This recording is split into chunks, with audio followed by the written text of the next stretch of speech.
welcome to the Free Cheese episode 335. I'm your Joe Dix, joined by Matt Zellner. Hello. The Free Cheese is a weekly video game podcast about video games, brought to you once a week by thefreecheese.com. 40 Love Tennis. That's the tennis thing. That's good tennis. I know that. I remember that. There was something I watched not too long ago, or it was a thing, or I don't know what it was. It was some dumbass. Couldn't tell you. Don't remember anything. I just remember going, I think that's a tennis thing they're doing. And then looking it up and like, yep, that was it. That's exactly what they were talking about. Yeah, I know tennis things. Played for 4 years in high school. Watched a lot of it growing up. Yeah. Seems like an easy sport. No. God. Like, hit the ball, wait for it to come back, hit it again. Yep. Hold A until your racket breaks, and then Boo attacks you, right? That's all you gotta do. This isn't aces. You can't break rackets like that unless you throw them on the ground. Which I've done that before. Oh, jeez. Yeah. 10 on the court. It's fine. We got a little bit of a show today. Mark out at Isabel Con, getting his cosplay on. I mentioned something about free giveaway. He might have something for us next week, so we'll find out. Is he asking anyone in the bathroom to take a Snapchat of him? That sounds about, that sounds right. Yeah. Happened to me last night. Oh, yeah. Oh, yeah. Someone wanted you to take their... Yeah. With your Snapchat account and then tag them? That use their phone.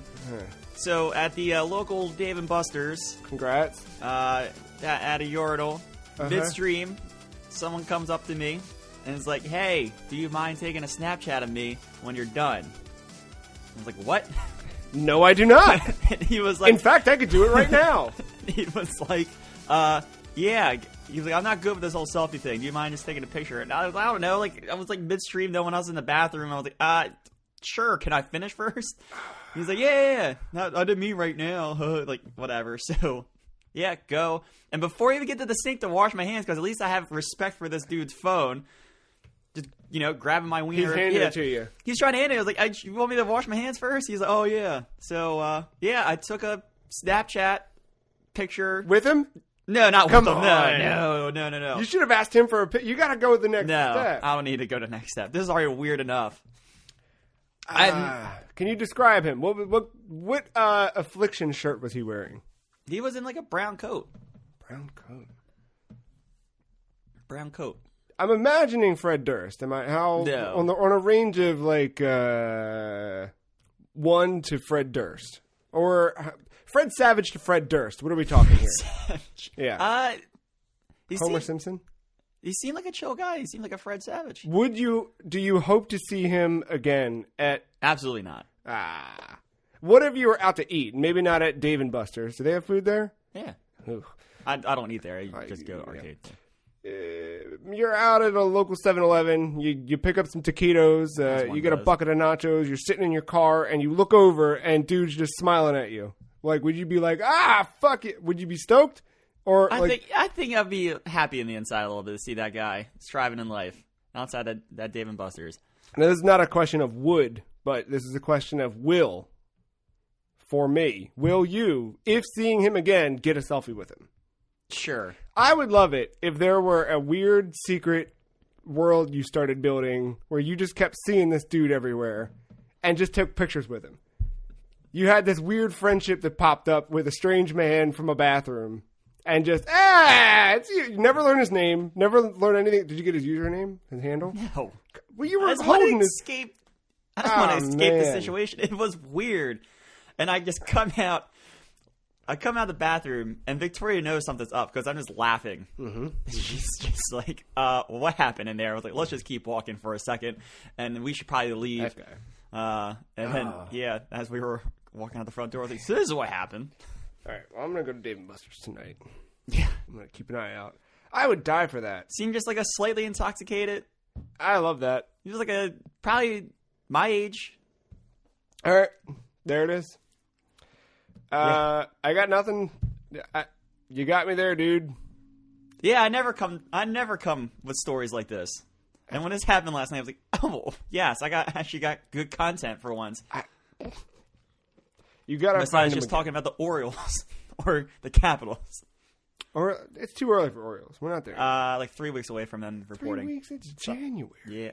Yeah, they report late February. Oh, gosh. Yep, almost there. I mean, there's not going to be much to talk about. They still suck. Nailed it. Well, why don't we talk a little bit about video games that we've played in the last week? I think you got a couple little ones. I got a couple little ones. So I might have a few more than you do. So I'm going to kick off with a low one and then throw it to you. I played more Shin Megami Tensei Liberation DX2. Got it. That is the mobile Shin Megami Tensei game. I'm very much anticipating not only the Nintendo Direct of the beginning of the year, but as you predict every week. As you do. But no, if you recall, 3 years ago with that Switch reveal was also SMT5's reveal. Yes. And I'm like, yeah, where are we at? There was like one baby little trailer for it, I think last year, 2 years ago at this point. Nothing else. So I'm itching for it. I'm, dabbling a little bit with Persona 5 a little while ago. Started Persona 3 on my PSP. But it's not something I can do everywhere. So this is my new, this is taking over Mario Kart Tour for me. Any of those times where I would have been playing that, I'm still poking at that. But those congratulations. Those They're moments one of the where it's better things. I'm stuck in line or whatever, that kind of crap. Shin Megami Tensei Liberation DX2. So this game has really good localization that I didn't expect it to have, because most mobile games don't. It's just kind of whatever. Fair, yeah. You know what I mean? The text is there, but it's just a vehicle to get you to the next thing. Yeah. This, I'm actually engaged in reading every line, every word. That's good. It's funny as hell. I've been screenshotting shit and just keep it's good. Good. It's cracking me up. So you collect demons via gacha acquisition or by talking to them. I talked a couple months ago about that one SMT game I played where you would talk to demons, and then that if you say the right things, you can recruit them into your party.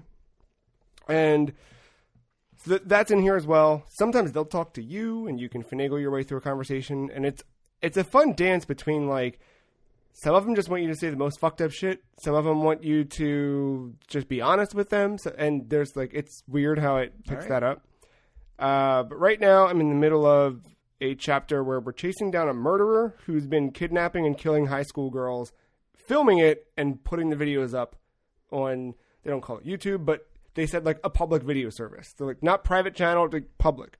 And even though they get taken down because they're gruesome murders, people are then downloading them before they get taken down and re-uploading them. So now it's out there. So all the girls in the school are terrified, people are terrified, and I'm chasing them down trying to find them. And every chapter has been a different little weird thing that's happening. All right. All of them have been linked back to some sort of demon. So jury's out on this one so far. Everyone in my little group, because you make friends with people, not unlike Persona where you're making little allies, and then what's cool about this is, so you have your character who's just a generic avatar you can't really customize, and then you have, right now I've got 4 other people hanging out with me. Each of them you can assign their own party of 4 demons, and then every battle you could jump into a battle and swap on the fly.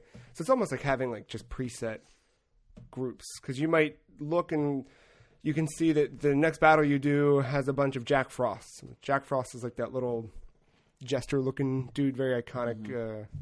He's weak to fire because he's Frost, right? So if you see a bunch of Jack Frost, you're let me get my fire party. Let me get my electricity. You start to learn over time. And then it does a really cool thing, as a lot of the SMT stuff does, where if you get a critical hit based on the enemy's weakness, it's a bonus turn that automatically rolls. Oh, there you go. So I was interested in Tokyo Mirage Sessions on Switch, but the 3. Do you need right? it? Do I want it? What was it? Should I buy this? Yeah. Will I play this? Can I afford this? And if you can't answer yes to all 3, you can't. And it was the will I play this was, so technically I did answer all 3 yes. However, I just started thinking about it, and it was the will I play this part. I already have stuff that I spent money on that I haven't finished. I need to finish that shit first. So, but I still had that itch for something SMT related. So this is surprisingly good and well done. No, it's good. Especially on mobile, yeah. It's the second anniversary right now, so they have an anniversary event. So every time you turn it on, they throw free shit at you. They're giving you free summons every day. So I'm getting these really powerful demons that are cool as fuck looking. Do they do that bullshit of like, come play the game notifications, or do you? You can opt into different levels of that. Okay. Like you can choose none at all, or you can say, let me know when my energy's refilled, that kind of crap. But I'm in the early stages of the game where energy, like, my max energy, I'm like 7 times that max energy, so I can just keep going and going and going. I'm sure that'll taper off after a while, but I'm sure it will. But yeah, Shin Megami Tensei Liberation DX2, if you're looking for something like that. So I guess a little on the go here. I haven't played it a lot, but the Switch, it's a device that you can take off the dock, and it's portable. 3 years old. Yeah. Speaking of 3, almost. I picked one of the 3 houses. No shit. Which one? I don't remember. The red one. The red one with the chick leading the way. Black Eagles, led by Edelgard. Yeah, that's it. Yeah. That's where I'm at. Oh, you made it that far. Yeah. All right. It's been so long since I played a tutorial fight. That first battle. That I picked non-death, non-permadeath. I forgot the difference. Casual. Casual. Picked casual and normal, and I was like, I remember Joe saying like there's no challenge towards the end game, but thankfully I saw that I had to save right at the monastery for casual hard. That was the first time I picked it. I was like, oh, it was smart last time. All right, cool.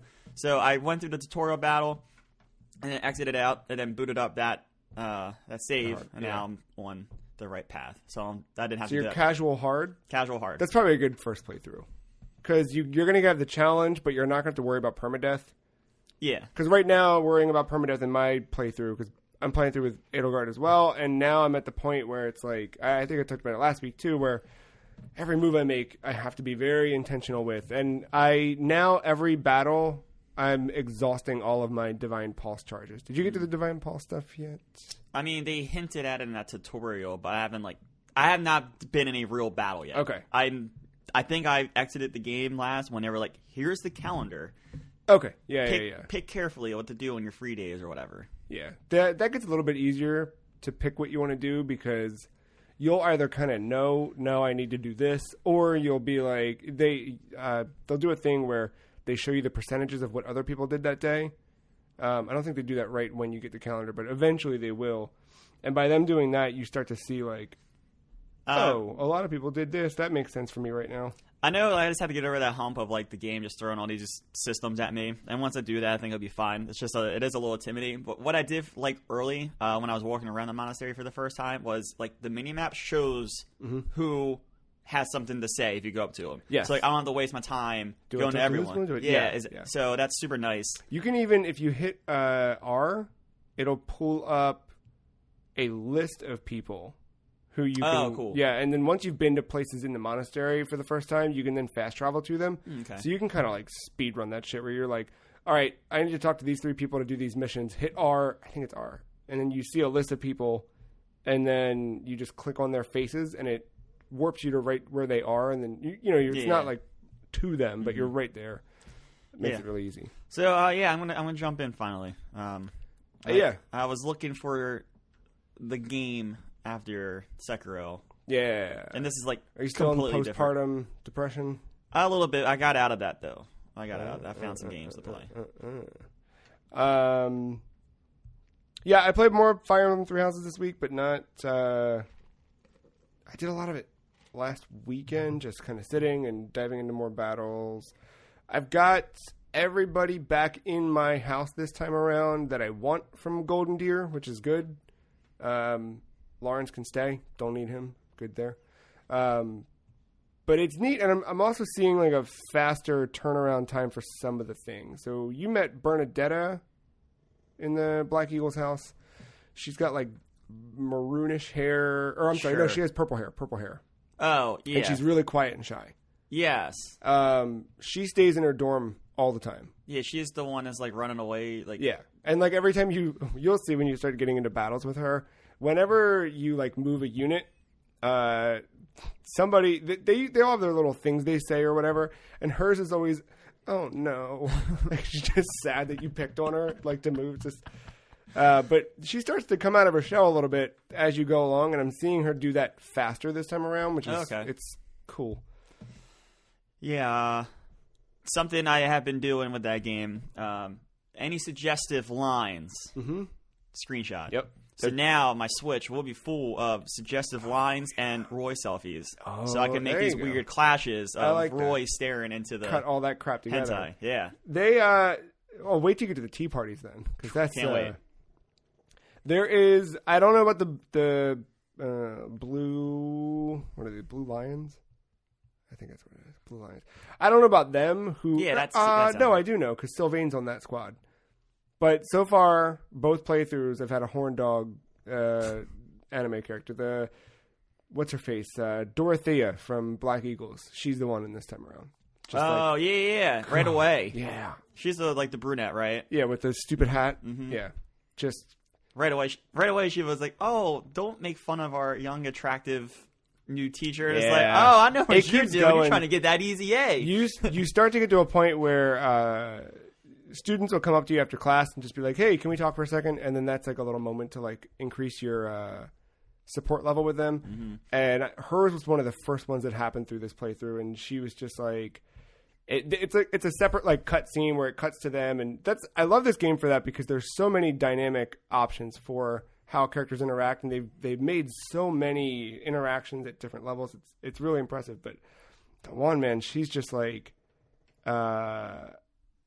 she says a bunch of shit like, are you looking for someone to take care of? And maybe one day you'll take care of me or something. And she says it kind of jokingly and it gives you two options. And I was just like, and I picked the one that was kind of like, yeah, what's up? I'll take care of you.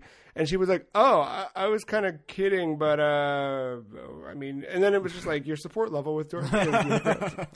Damn straight it is. Yeah, I get it. Support. I get it. I played a video game called Frostpunk this week. Oh. I did one run. On the PC side or the Xbox side? Xbox side. Oh, okay. I had a really, really bad headache and came home and I was like, I just want to get lost for a while. So I turned on my Xbox.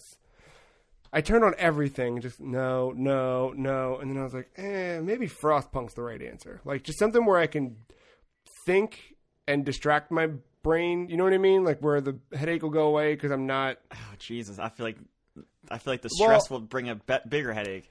No, because then I'm like, I would kind of forget about whatever my brain, whatever. All right.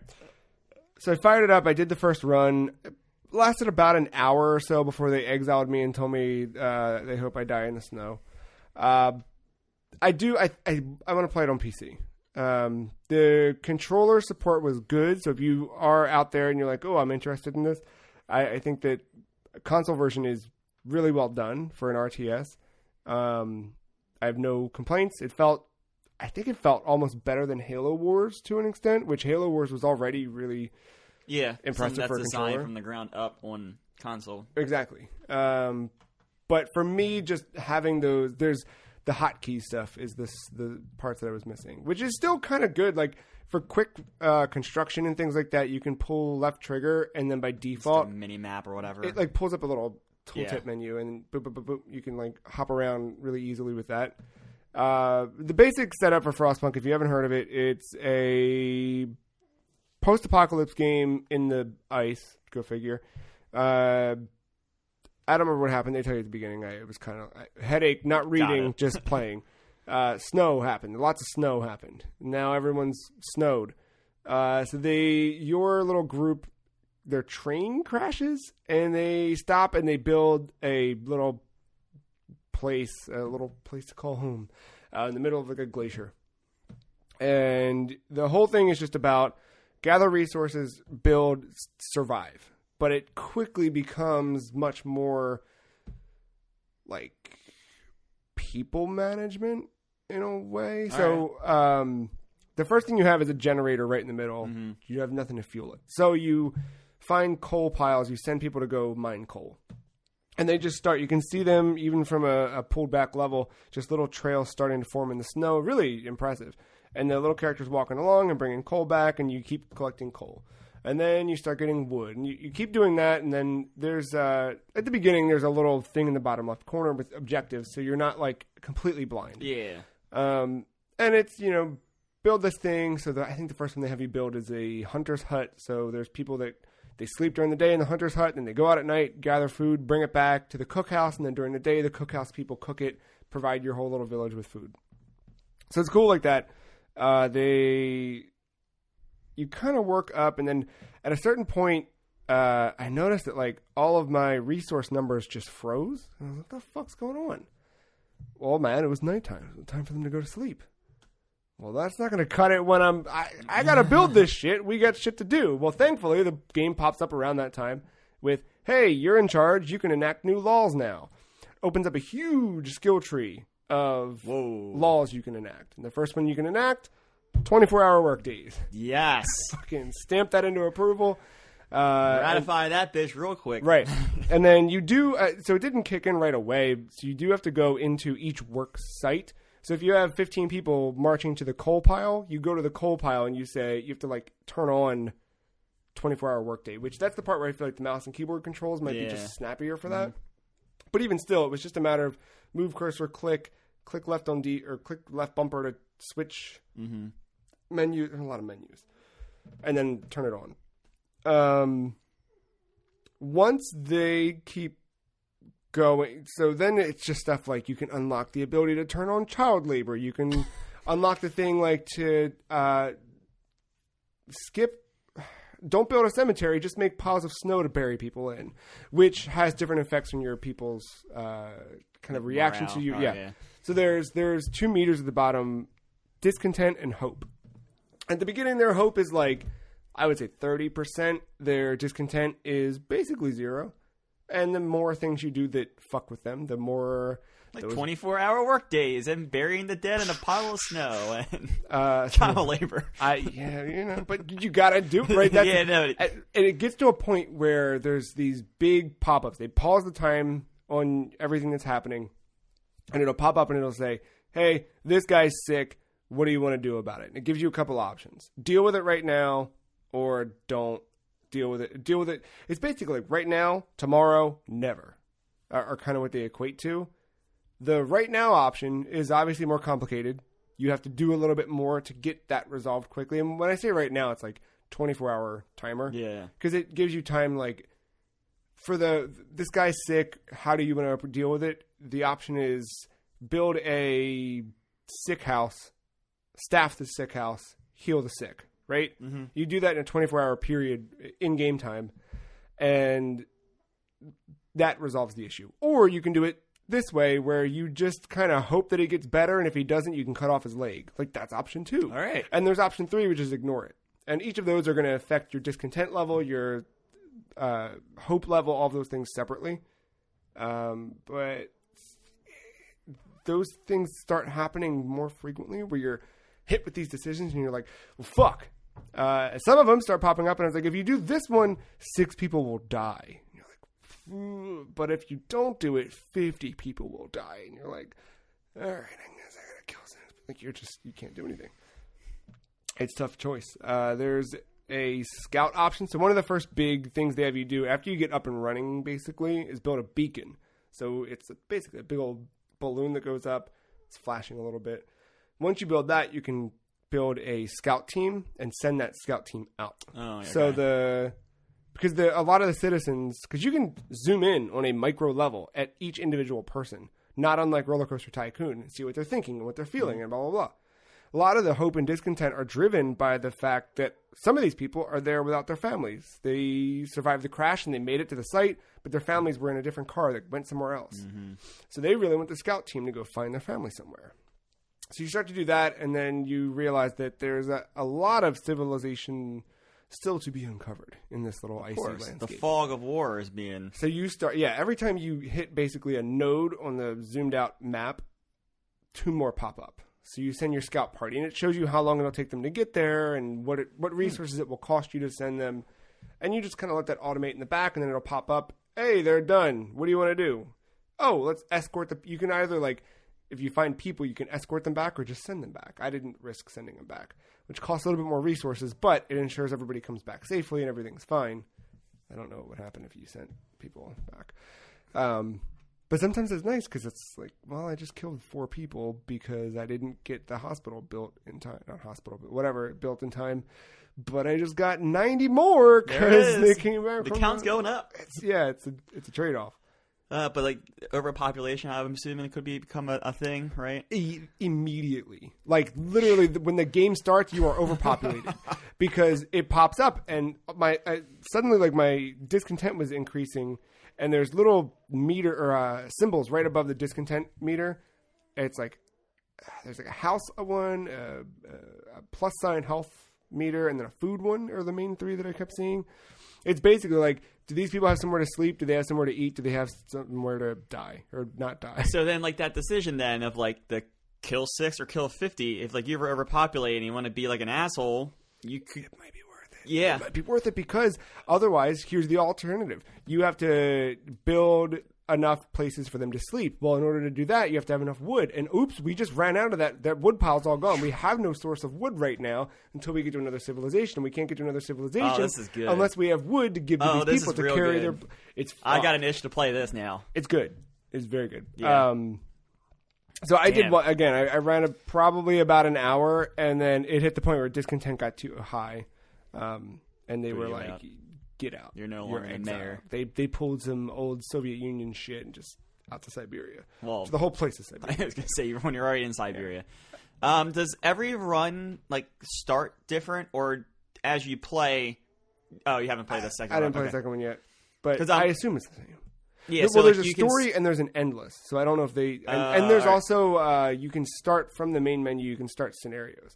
So you can choose... Like they've done that in plenty of RTS games where it's like... Yeah, Roller Coaster Tycoon has that. Yeah, right? Like, the preset thing. Yeah, and I was just wondering, like, if you kept playing, like, say you start a new game or endless, like, you could find your optimized... Like, all right, I know to start every game from point A to point B by doing this because it seems to work the best or whatever. Oh yeah, like I already know that my first or my next playthrough, my second playthrough, I already know. Okay, prioritize this, prioritize this, prioritize this. Got it. Cool. I like the scenarios. Story mode's cool for that kind of stuff. Yeah, you don't usually see like a story mode in something like this. Yeah, no, it was neat how it rolled out too. But yeah, I was able to get discontent down one time because it rose to almost completion. It was like, you have to get below 75% or these people will fucking rip you apart. And I did. I don't remember what I did. Enough building things and moving things around. I think the first time I got it down was the first time I had sent a scout party out to find people. And when they found their family members, that really helped to reinstate hope and decrease discontent. But it wasn't long after that where it was like, hey, we got all these people here and we can't sleep. And I'm like, all right, let me build you a bunch of houses. Wait, I can't because we have out of wood. Damn. It's fucked. It's cool, though. Sounds fun. Yeah, it's neat. Yeah, I'll check it out. Game Pass on PC and Xbox, so hit them up. We're both. Play both at the same time. There's your challenge. Yeah. You had mentioned earlier about my Sekiro depression. That is invalid. That is not a valid answer or valid question anymore when I'm still playing Sekiro. Didn't get over it, you got under it. Kinda, yeah. Your boy over here smells a platinum trophy. How close? I have to beat it again. Okay. From the beginning? From the beginning. I have to beat it again. And then I can do the save state thing to get the other 2 endings. Or to get that other ending I didn't get. And then I have to beat it at halftime because there is an ending early on. Oh, right. Not early, but like midway through, where if you make a decision, you get what's considered the bad ending, the Shura ending. And I would have to do that. And you have to do that, 1, to get the ending, but 2, a boss trophy is locked behind that ending. So for those 2 trophies, you have to do the half game. I mean, dude, that is one way to take on the the depression of beating a game and not finding what's next. Dude, it's so good though because one, a lot of this could be like a bad thing about the game, but a lot of the mini bosses end up being reskins from time to time. Yeah. And then 2, towards the end of like the story, those like mini bosses that were hard at the beginning of the game are just like normal enemies in the game. Oh, weird. So, like you mean literally walking around normal enemies, Yeah. not like I'm so good now they're normal to me. No, like walking Literally, around, yeah, like okay, you yeah. could see one there and then like one there, maybe two at the same time or whatever. So like, Are they easier to take on at that point? well, you just know, You just know they're how to counter. Yeah, yeah, dude. Right. Like, I am flying through That's cool. like that the chained That's ogre cool. fight in the first thing that I died 12 times to. Yeah, I Died that was where I once, stopped. died once. Got back up, took him out. Yeah. Man, that's pretty good. So have you watched any like speed runs or anything to Oh, try yeah. and get tactics? Yeah, that's, Yeah. The speed runs, I've watched many of them now, but like they speedrunners use like these collision maps, and they found a hole in a wall, just a hole, Okay. at least on the collision map. So what they do at some point in the game, you get the Mibu breathing technique, which allows you to dive underwater. So once you get that by being a boss, they then go into this hole and they swim in air. Oh, have you been able to pull that off yet? No. I don't have the swimming technique. Is it something that's like easy to pull off, or is it something where like I think it's a little precise, but yeah, the way they're talking about it is just like you don't have to be like frame perfect? You can just kind of like bumble your way into it. Yeah, a little bit. I tried in one of the earlier boss fights against the guy on horseback. There was an exploit where you can climb a tower and try to like hop on this wall and go to this area, and the AI doesn't know what to do, so the boss will just jump off the cliff and die. I tried to do it, and I fucked it. I just beat him. I beat him legitimately, but no, like I going through is like right now it's kind of a breeze. Yeah, because one, I know the game. Two, take it. Fuck it. I know like the systems, and I've seen all these enemies, so I know when to Yeah. parry. So even with my tiny health bar now, like I'm still That's good. fucking doing whatever. It does do the Bloodborne thing where I would have to play a new game plus to pretty much completion. Okay. You remember the blood chunk stones? Yeah. to You can fully only get upgrade your one weapon. Of them. Yeah. Yeah. Similar thing here where there is a thing to fully upgrade your prosthetic tools. I think it's called Lapis Lazuli or something like that. Oh, Lapis Lazuli. Yeah. Okay. That's a thing. It's I forget what it is. But you Lapis Lazuli. yeah, you would have to get to fully upgrade all the prosthetics. You need a total of 10 of them in addition to other things in the run. Okay. But you need 10 of those, so you only can get 6 per playthrough. Yeah, that's it. Yeah. That's it. So yeah, you would have to get all 6 in one run, and then go back and get 4 more. Ew. And 2 are locked behind that boss where I don't feel good about fighting him ever again. The Demon of Hatred. That Yeah. Cleric Beast on Fire guy. Yeah. 2 are you get 2 for beating that guy. I was like, oh, I might do it 4 the other way. Yeah. Just play through it 2 more times. Yeah. So That's cool. I'm glad that it has more legs to it. Does it feel like Bloodborne did when you were like way into that, or because that I remember that Bloodborne chase of trying to get everything and do everything and just like living it. Like I kept the wiki tabs open. I was reading lore in my spare time. So like, this are is you the there? thing. Like, yeah, I'm getting into it. This is I think I'm liking this platinum better because there's no thing called challenge dungeons in this game. Yeah. That as much as I love Bloodborne, that was probably a downside. Yeah, of I never Bloodborne. fucked with them a lot. Which I know that those are supposed to be the part that people love the most, but I just never got to that point with them. Yeah, I definitely wiki guide to see the most optimal routes through those. So yeah, I mean it's the same game essentially, but yeah, I'm like I do have a wiki guide up to find where all the prayer beads are, so that way I can increase my posture and my vitality. That makes sense. I missed one. In your first playthrough? Yeah, and I can't get it back because the game, after certain boss fights, the stages don't change, but things happen, and mini bosses adjust in and out. And there's one behind a mini boss that I missed. And it was I was looking at it, I was like, oh man, I I don't remember facing that mini boss, but it was so long ago that I may have. I don't remember. Totally did. And then I didn't, and I saw what would be my 40th one. I was like, oh, I definitely wouldn't have never found my way into this spot. Yeah. And so I'm on my way. I'm like, I got all 40. Here comes this trophy. And I get into the room, and I saw I already had it. I was like, motherfucker. That sucks. So, but I have to play through that area again anyway. So Yeah. on my New Game Plus, I always make sure I revisit it there because all the prayer beads carry over. Yeah, but it's nice to know that you already have one checked out. Yeah, it's just the only thing is now that mini boss is going to be harder. Yeah. I looked into the New Game Plus. The parry windows actually become smaller. Yeah, that makes sense. Great. I'm fearing the New Game Plus run. Did they say by how much? I'm sure there's a measurement there, but yeah.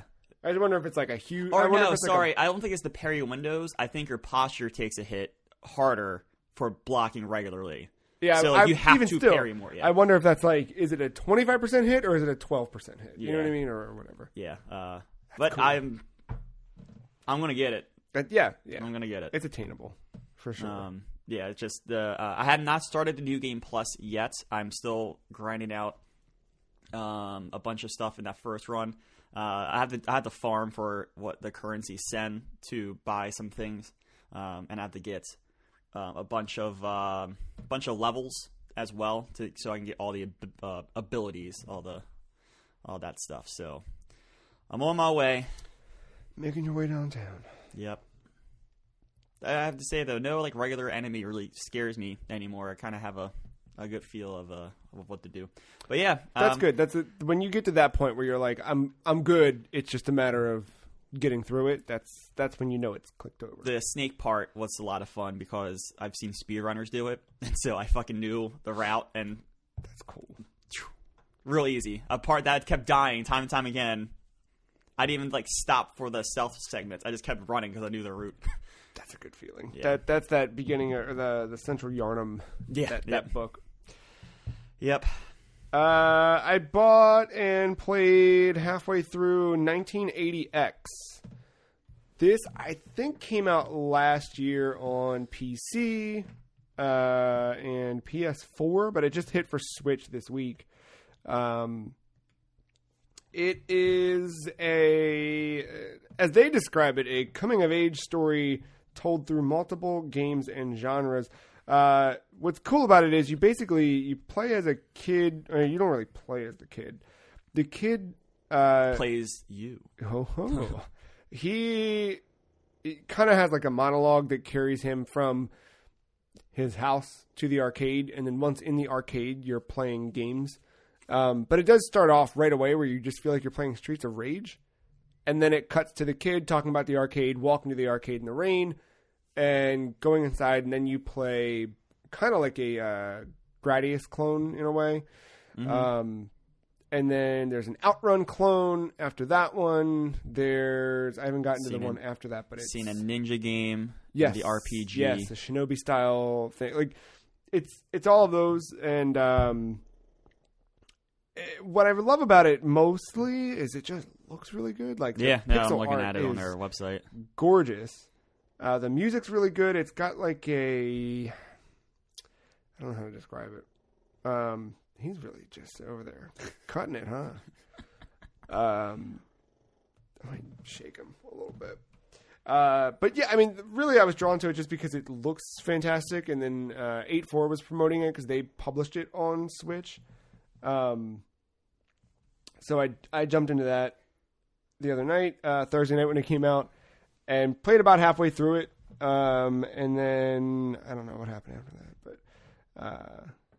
yeah, $10. It's short. It's like really short, but it has a couple tracks by Yuzo Koshiro, who did Streets of Rage music and a lot of old Sega music. And I mean, he's a very prolific career, but you might recognize work from that.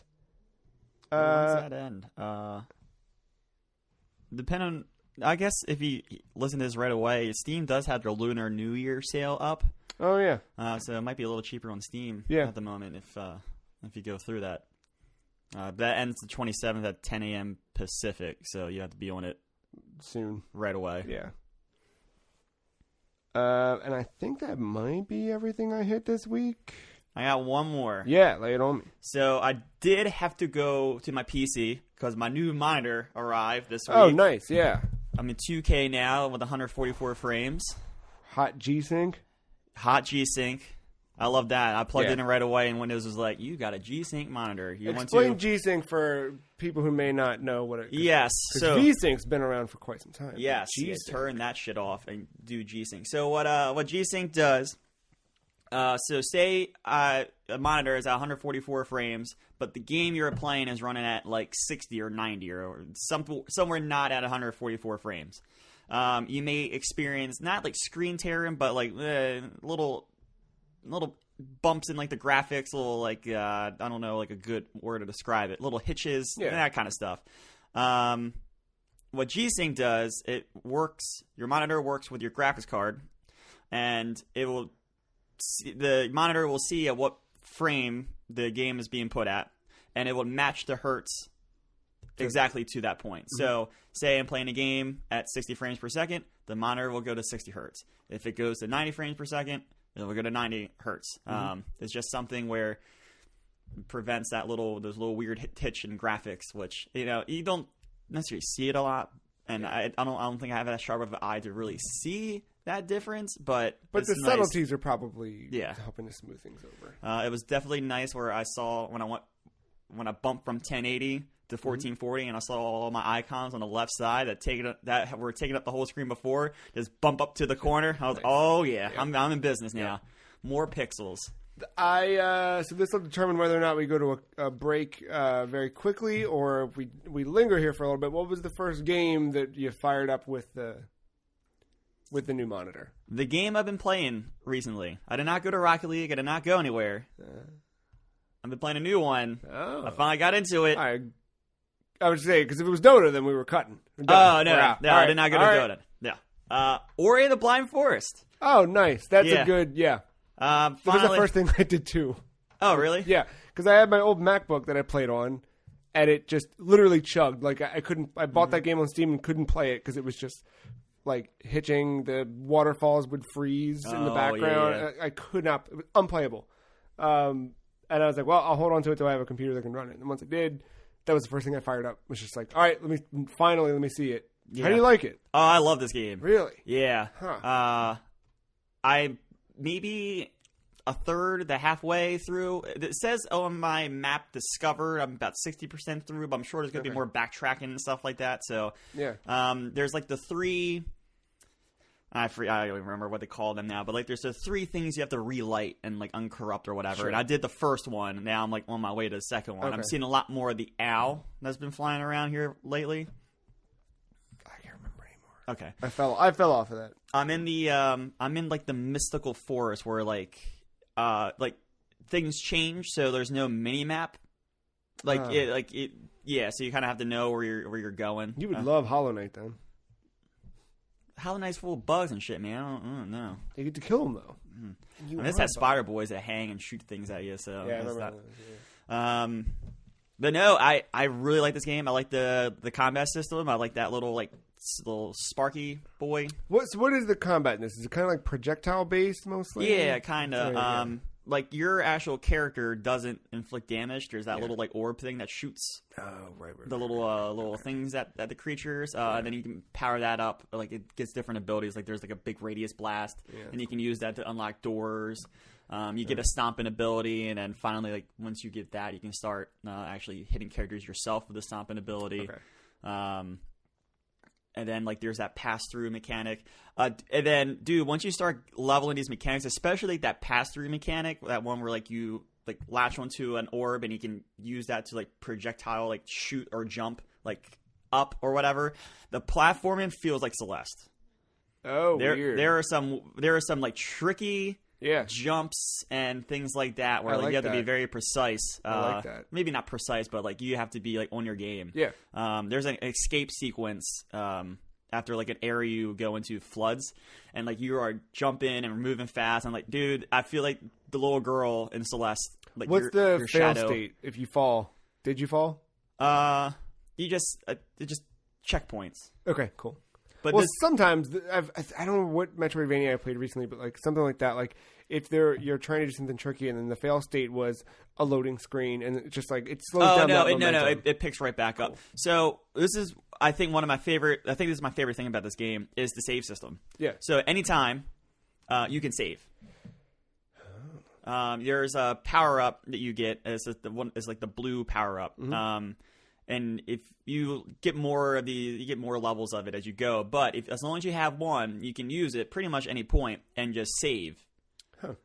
And then depending on some other abilities, it might give you a health, like a piece of health back or whatever. Yeah. But yeah. So it's a double-edged knife. So if you forget to save and you die, like you're back at your save, where that could have been like 5 minutes ago or whatever. Yeah. So I think that's really cool. Because it puts the onus on you. Yeah, I can just see like me going into the next thing and be like, all right, that looks kind of tough. Save. Yeah. Like I could literally like probably save like right next to the ledge or like 5 feet back. It doesn't. Yeah. Like I can do it wherever. Cool. And then like the currency, like you get enough from beating enemies, so like you can really do it whenever. But you can't like spam it though, because you wouldn't have any more of that currency to go. And it is on a timer. Like you can't do it constantly. But it's not long at all. Like if you platform through a section, it would recharge and be ready to go. So yeah, there's also different various checkpoints as well where you can save at any time and it will recharge everything. But yeah, this little system right there of saving is excellent. That's slick. I don't remember that. You said you unlocked that, right? I don't think I got. You get it fairly early. Come on, I definitely had a save. I just didn't remember being able to save anywhere like that. I thought it was always like specific spots, but no, it's pretty much anywhere. So yeah, I'm making my way through that. It's really good. Yeah, I like the level design. The second one seems really big and ambitious and a lot of boss fight stuff, so I was intrigued by that. But something I just fell off that first one. I don't know why. And I went back to it with when it hit Game Pass on Xbox, and I don't know. It's definitely one of those games where like once you start, you should see it through, because I think that's once you get all those abilities, like you kind of forget what you have at points. And yeah, like, it's that I rhythm can't that get up kinda there, carries but you you through. can because. Like Like that pass-through ability has changed platforming in that game so much, because like if someone shoots an orb at you, like the Spider Boy like does projectile things, you can go off that projectile and shoot through. Or you can, now I have a power. That's cool. Now I have Spectre of Torment kind of thing. I guess, yeah. Okay. And then like I now have the ability to actually do it through enemies themselves. They don't have to shoot a projectile at me, so like that has changed platforming so much. Nice. And I finally got the ability. The water was corrupted, and I uncorrupted the water, or like poison, I don't know, something like that. So now like there's an underwater portion of the game I'm going through. That's cool. Yeah, it's definitely revealed its hand in level design, and I haven't been to all the areas yet. Like I mistakenly went up to like a lava place where I know I eventually have to go, but You have to get the Varia suit first. Yeah. And then, there's like a jump I can't make because I probably don't have the ability to do it. So, yeah, I love that game to death. Definitely will be seeing that through probably here on my little staycation this week. I'm going to get a lot done. Hell yeah. I'm going to get a lot done this week on that new monitor. Sekiro. I don't know if I'll get the platinum. I'll be close. If you're off, dude, just don't sleep. Sleep the week I want to play after. other things, though, man. Yeah, I want to finish Ori. Don't sleep. I want to play Frostpunk now. Yeah, Frostpunk's pretty cool. My new monitor does have HDR support. Oh, nice. So I've downloaded some games that have HDR support, Like Destiny 2, ooh, and Hellblade: Senua's Sacrifice. Ooh, you never finished that one, did you? No. Yeah. I figured I should probably finish it because of the sequel. We'll actually talk about that after the break. A little Ninja Theory news, but yeah. But of course, the Rumble this week. That's priority number one. Huh? Fucking Royal Rumbles this week, man. Oh. You binge drinking Sunday night. Royal Rumble's like last night? Or Oh, yeah, sorry, yeah, last night. Yeah. I have binge drink. Got it. But yeah, priority. Like, Yeah. Yeah. Kayfabe. Oh, God. Well, speaking of kayfabe, we're going to fade out of here into a break, and we'll come back. We have a little bit of news and an email right after this.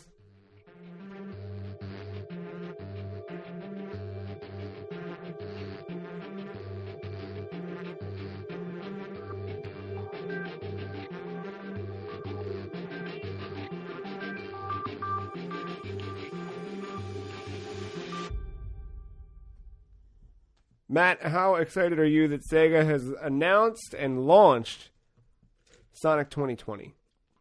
Sure, great. Good for Sega. On the 20th of every month for the 20th year in this century. Is that how that works? Yeah, it is. That checks out. You get a new Sonic announcement, starting with the announcement of this announcement. So that's one down. There you go. There's so sonic.sega.jp. You can head over to the Sonic Channel website. There's wallpapers. There's Silver the Hedgehog calendars for your mobile phone. Boy, right. I never would have thought Silver. I got him all pumped up. And now, he's ready to roll. And then you got a whole bunch of avatars for your social media. So, oh my God! If you wanted to be any of these, now, all right. So obviously, big. There he is. We're speaking a little tongue in cheek here, but I will point out. So Sega announces this thing, Sonic 2020, to promote whatever. Because they had talked a few years ago. There was an interview where I forget the name of the producer, the director, or whoever. Said that 2021 will be the next big year for Sonic on the 30th anniversary of the character. So this year they're going to do all that legwork. We'll probably more than likely see new game or games announced for next year. And I have a feeling you're going to get 2 games again. I think you're going to get. I think so too. 3D and 2D. I think we might get 3 games. Something new phone game, new Endless Runner, something like that. That one, dude. I follow anyway. That's a whole other thing. That game's still going strong. They keep adding characters to that game. I'm going to go back. Yeah.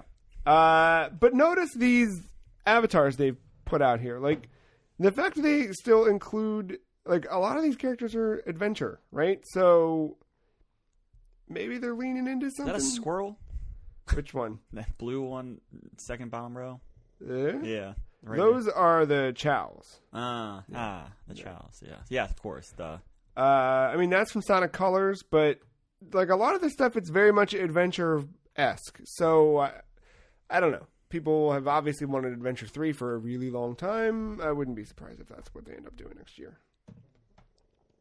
But I guess stay tuned every 20th of the month for more Sonic stuff. What if Nintendo trolls Sega and puts like a direct out on 20th? On every 20th? Yeah. I'd be okay with that. I'm not going to complain. Oh, I was like, what the hell is this? And I'm the one that posted it. Death Come True. So we've seen stuff like Until Dawn and what was the other one? Man of Medan. Yep. The most recent one that I haven't played. The Dark Anthology. Yes. This, Death Come True, I had not seen this before until this week, but there's a new teaser trailer out you can peek at. It's developed by Izanagi Games. Death Come True is a full-motion video game from the Danganronpa series creator, Katsutaka Kodoka. Basically, the story plays takes in a hotel. The main character, Makoto Karaki, is a wanted serial killer. However, he's lost all of his memories. Under such circumstances, when he dies, he has a mysterious ability to time leap and return to the past. As he's being chased as a criminal, who can he trust? Who should he be wary of? What is his true identity? The man searches to find the truth as he repeats decisions and death. Jason Bourne. The music will be done by Masafumi Takada, the composer behind the Danganronpa series, Evil Within, and Killer 7. Good Seems credentials. Cool. Due out somewhere in 2020 for PS4, Switch, PC, iOS, and Android. Damn, iOS and Android. All yeah. right. But I watched the trailer. It looks fucking kind of spooky. Kind of cool. Yeah. I'm down. I never played 2 and 3, but that first Danganronpa game gets a little fucking weird. Speaking of weird, Ninja Theory announced a couple of games this week, kind of.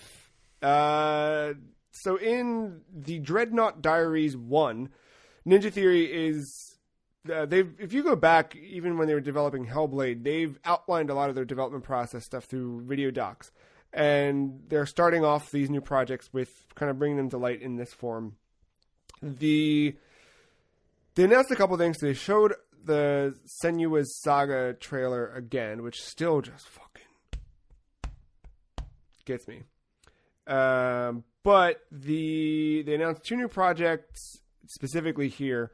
One is, I forget the name of it, the Instinct Project, I believe it was.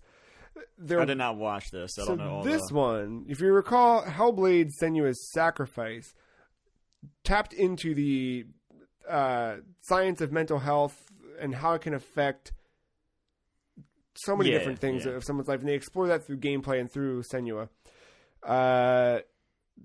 They're working with scientists and doctors to make a new project that studies both of these things. Project Mara and this other one are both kind of tapping into that.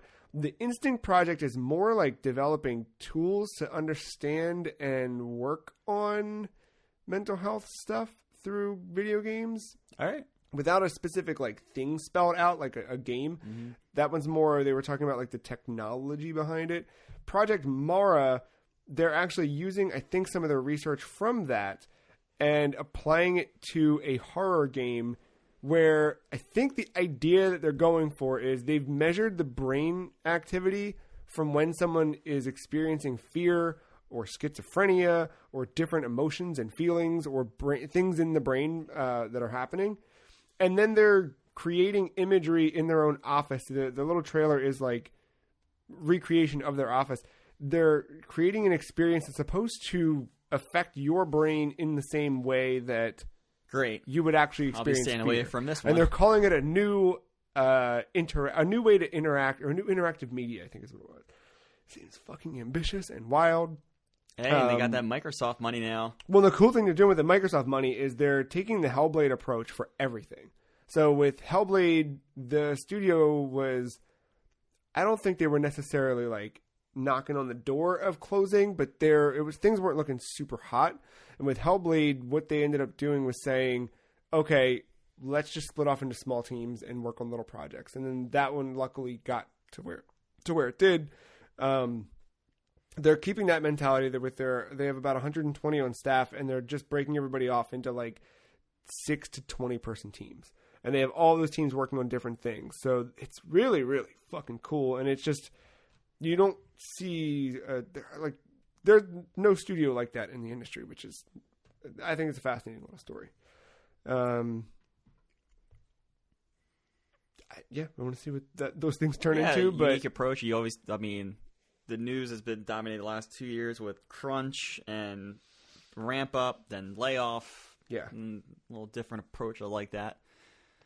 Speaking of different, Psyonix is trying something different and removing Rocket League support for macOS and Linux.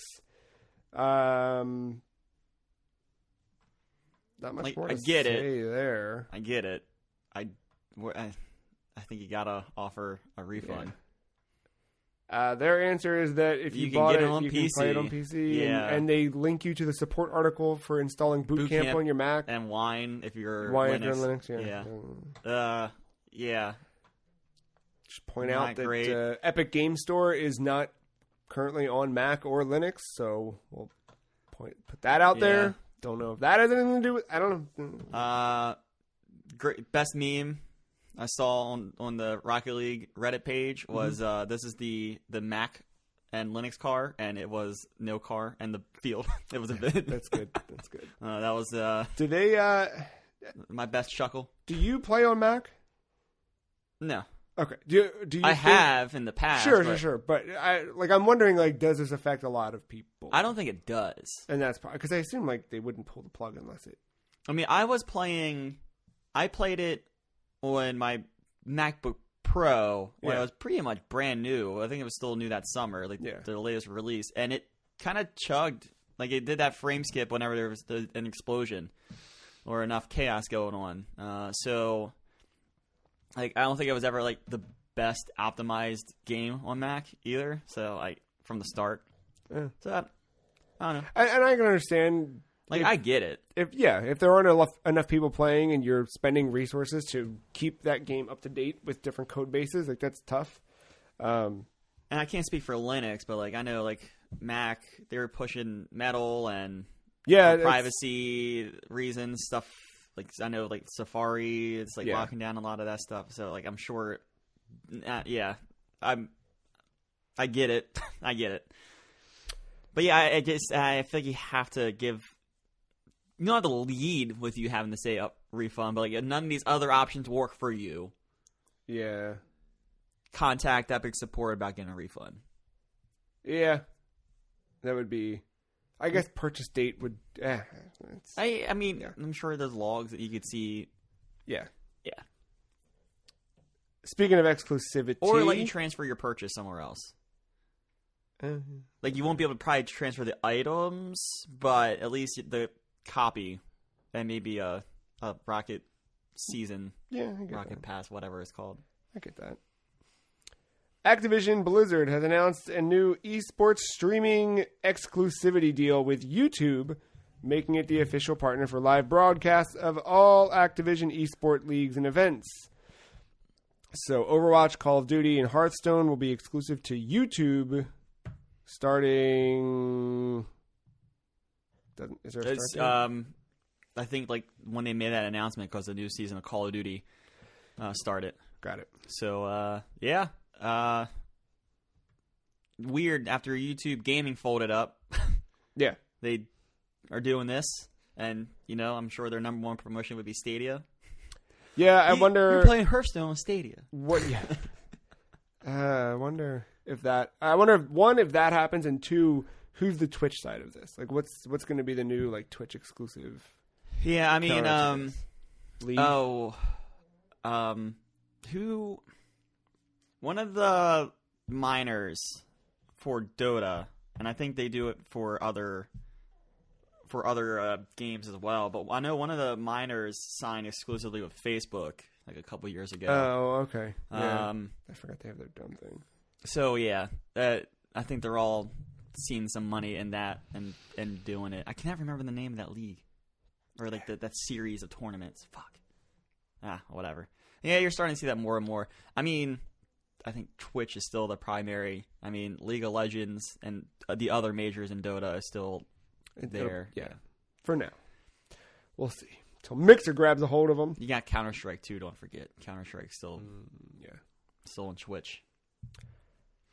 So Awesome Games Done Quick wrapped up, and in its wake, it's kind of unrelated, but somebody speedrunning Legend of Zelda Ocarina of Time discovered a way to summon an R-Wing from Star Fox 64 without using mods or a cheat device, all native in the code. Wow. Yeah, pretty wild. So the game, Ocarina of Time is a pretty impressive speedrun, and with speedrunning... Huh? A lot of rolling, yeah. A lot of rolling. A lot of clipping through walls and things like that. Sidestep, inside hop. Yep. And with speedruns, obviously people speedrunning these games are always looking to edge off a little bit of time, right? Half second. Right? Anything you can shave off. So there was a dude about...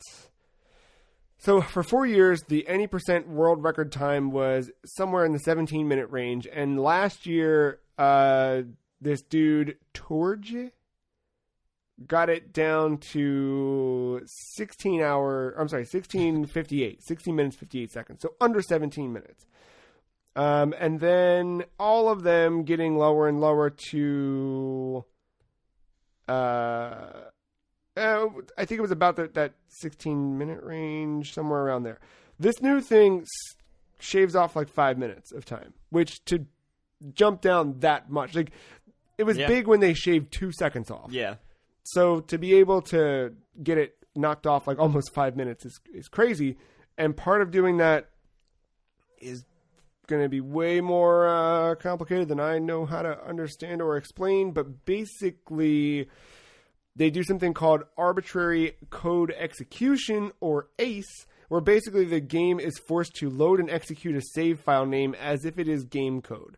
So they basically use a save file name that is game code, it can access parts of the game left over from development and testing. So they could technically figure out which save file name has the ending and just force the game to load that state rather. But just fucking around with it, they were able to bring in a fucking R-Wing that they had in there apparently in testing. It's an R-Wing that flies in, targets Link, and starts firing at Link. It's crazy. In actual ass Ocarina of Time, raw, real, on the cart. Raw code. Yeah, if you've got it, you could pull this off on your own thing. You can see it, Matt, here flying around. Great. But yeah, it's fucking nuts. Fire, explosions, the whole everything. And then lastly, for our news this week, a lot of Doom Eternal previews hit, and I am fucking choo-choo all aboard. I watched, whoever put them out, I watched them. I watched all I only watched the one. I only watched our boy, Mr. Linneman. Oh, yeah. He had a good breakdown of the Giant Bomb one, GameSpot. A lot of those. I listened to Danny O'Dwyer at No Clip's interview with Hugo Martin, talking all about the game development over the last few years. And the one thing I found fascinating with that is that, because we kind of, I think, talked about this with our Game of the Year discussion stuff, talking about, like, not super anticipating that game. Mm-hmm. And he kind of tapped into what I was worried about with that game, where doing that game again was not going to cut it. And he said for the first year of development, the game was not fun. People weren't staying after to play it. People weren't whatever. And he's like, now that's not the case. He's like, now I'm making up lies to go into the office to go play the game on a Saturday because it's just that good. And the big thing they changed this time is he talked all in the first game about how Doom 2016 was a push forward combat in a game of chess. And now it is chess with puzzle combat. So everything is about resource management, and it's chaining things together. So how do I move from this to get more health pickups, to get, you're just zipping all that around. You see that in the game a bit. You see a lot of color on the screen with pickups falling, and depending on how you pull off a glory kill, you'll get certain resources back. And that was part of 2016, but it wasn't required. And now he said that it's required. It's a really good interview and a good talk about it. He talked a lot about how if someone who's inexperienced at a first-person shooter playing Doom 2016, you watch their footage of them playing it and it's not exciting, it's not whatever, because someone who's experienced is going to zip around and change weapons and jump and move and just push. Someone who's not is going to get a gun they're comfortable with, they're going to stand in a corner, and they're going to pop out and shoot. And they had things in the game to kind of stop you from doing that, but he said, generally speaking, that was the approach. And he said this time around, they've given it to people of all various degrees of ability and skill and history with FPS, and they're able to create footage that looks great no matter what, because the game just constantly forces you to move into different spots and try different things, different angles. And he said even for veterans, they've changed some of the enemy behaviors. So he said, the Mancubus, for example, was one where in the previous game, run up, shotgun to the chest, see you later.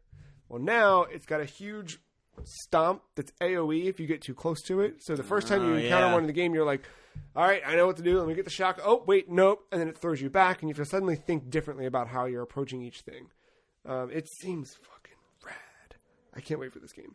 One of the favorite things I heard right away was first weapon's a shotgun. Yep. Took away the handgun. Yep. Thank Christ. Yeah, I never used that. I never fucking used that for the first level. It was, I kind of, that all hit right at the right time this week because I was just in the wake of playing Sigil. So I was getting excited for Doom Eternal, but then all this stuff creeping in. I'm like, ugh.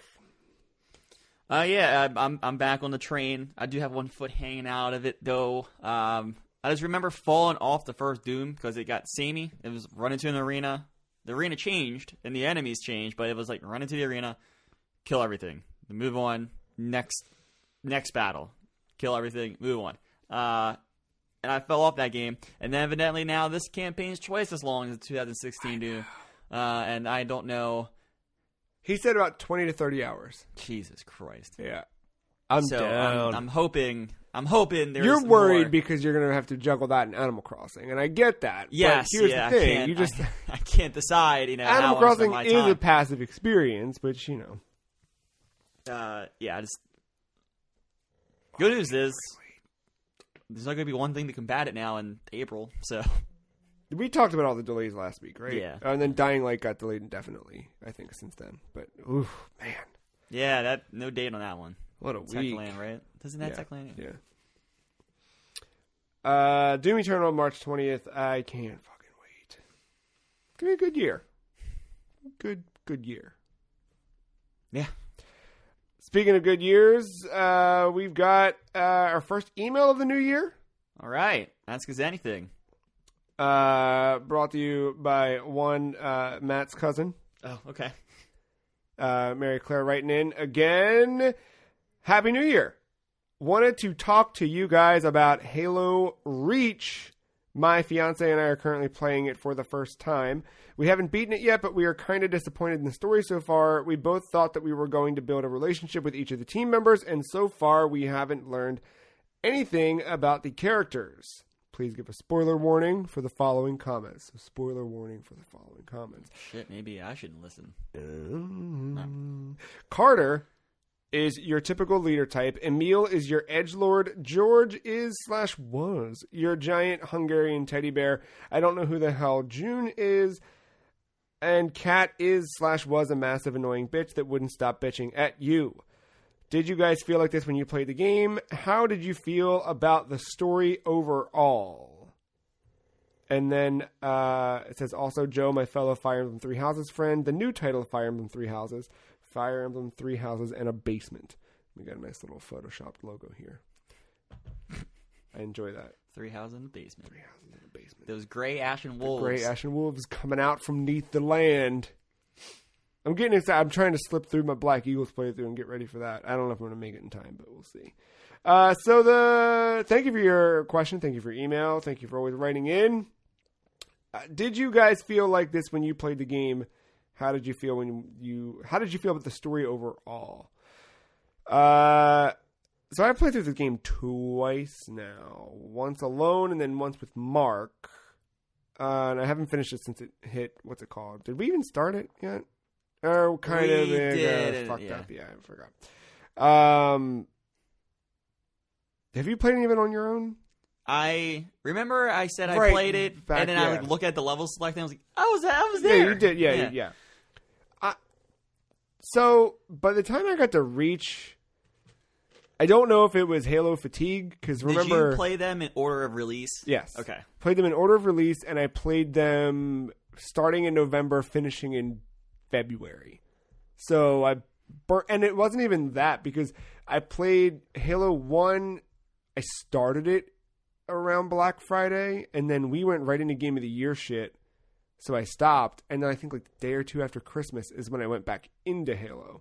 And then I finished up... it was relentless. You were coming on here saying, all right, this week I beat this one, started this one. Yeah. I think one time you had to complete it. Yes, I did. It was relentless. Yeah, that's what we do. So by the time I got to Reach, that was the last one. No, it wasn't, because I went from Reach to 4 to 5. But that's order release. Yeah. But I had already done 1, 2, 3, CE, ODST, and then Reach.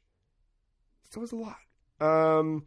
And I think the thing I was excited about and still enjoy Reach for is the fact that it's not going to end well. Like, it's not even about spoilers or anything. It's like, this is a prequel to Halo 1. Halo 1 starts where fucking... The fall of Reach. Right, it's all fucking dead. So this is going to end poorly. And I think by the end of it, that journey's kind of cool. But yeah, I didn't get the attachment to the people. I can certainly empathize with the disappointment in the story, because I didn't feel like... I fell off it. I didn't even have Halo fatigue, because I was playing that like just by itself. Yeah. I like... To me, it felt like a side story, because it was a side story. But I know that people built it up as like, hey, this is the next Halo. And of course, it's the final one from Bungie. And I think from a gameplay perspective, I think it felt really good and really fun. I think it was challenging in the right ways. I think that it was it was good in that way, but as far as story, like for me, I like Master Chief is the story to me, which sounds Halo is Master Chief. Yeah, so it's not hard. Noble Team. Yeah, it's hard to bounce around like that. I think that's why 5 felt so weird. Even though for me 5 just felt like a coda. You know what I mean? Like we're not done yet. We're coming back to it. Yeah, I didn't. Yeah, like I think George was kind of that was a hard part for me. Like that was maybe the one part where I was like, oh, buddy, come on. But yeah, otherwise, like the rest of them, it didn't.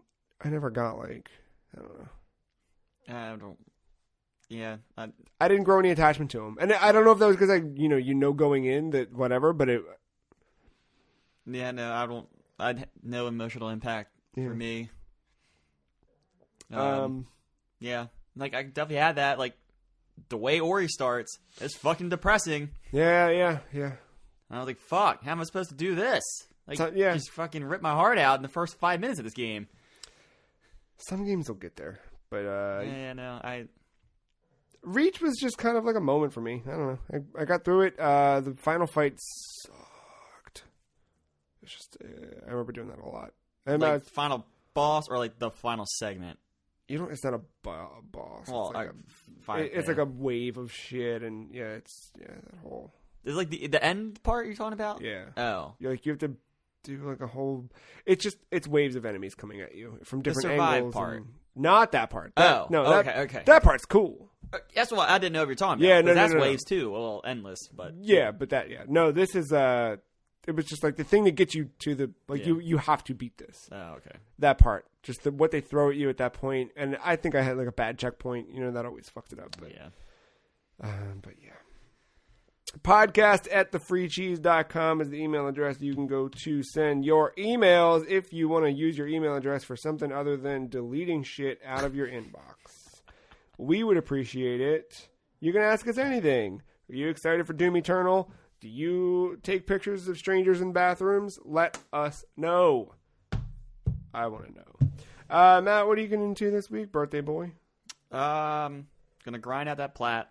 Nice. Don't know if I'm gonna get it, but I'll grind. Baby steps. We'll complete Ori. And I'm gonna fuck around with something on my computer. I don't know if it's Destiny, I don't know if it's Hellblade, Dota. Yeah, don't do that. Magic. I didn't bring it up, but I teeter in a little bit of some Magic. Yeah. Dota. Rocket League. Dota. I don't know. I don't know what I'm doing. I've been dicking around with my PSP a bit. Oh, I'm playing Frostpunk. Forgot about that already. Go. Yeah. There you go. Yeah. That's a good jam. I got it installed on my PC and fuck around with it. I don't know. I've been doing that hot sample, a little bit of this, a little bit of that. Edging my way through Fire Emblem.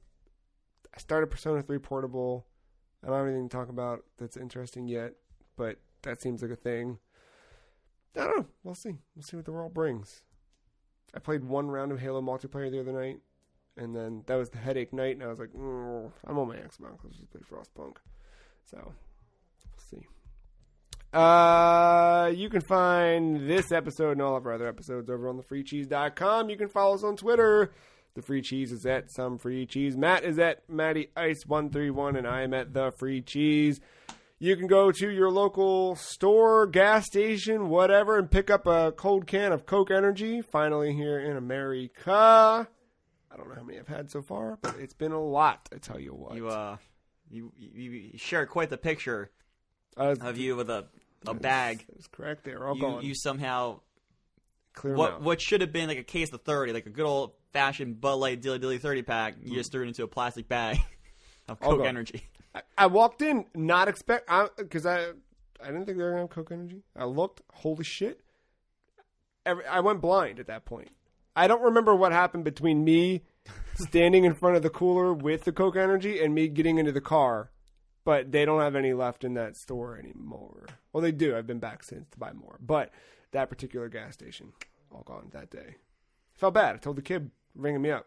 I was like, these are amazing. He was like, I saw they came in. I'll have to try one. I was like, well, you have to wait until tomorrow when you get another shipment in. Not even fucking for charity for that kid. Yeah, no. And I tried the cherry one. It was good. Not bad. I quite like it a bit. Did you make your way through that box? Boxes, yes. I've made it through. That Fanta, the peach Fanta, way too sugary for my liking. The cucumber melon water was fine. A little more cucumber than I'd like, but it's fine. And then I didn't have the Coke. I didn't have the Zero. Gave it to Katie. Yeah, you said that, yeah. But yeah. Podcast at thefreecheese.com is where you can go to send us an email, and that's it. Tell us about what you think of your Coke products. Let us know what you think about Coke Energy. I have to try one. Well, can't go to the local store, evidently. I have to go somewhere else. You might be able to go. I haven't been to that one yet. So, okay, all right. No, this was, time will tell. That's it. Thank you, Matt. Thank you, listener, for listening. We'll see you next week.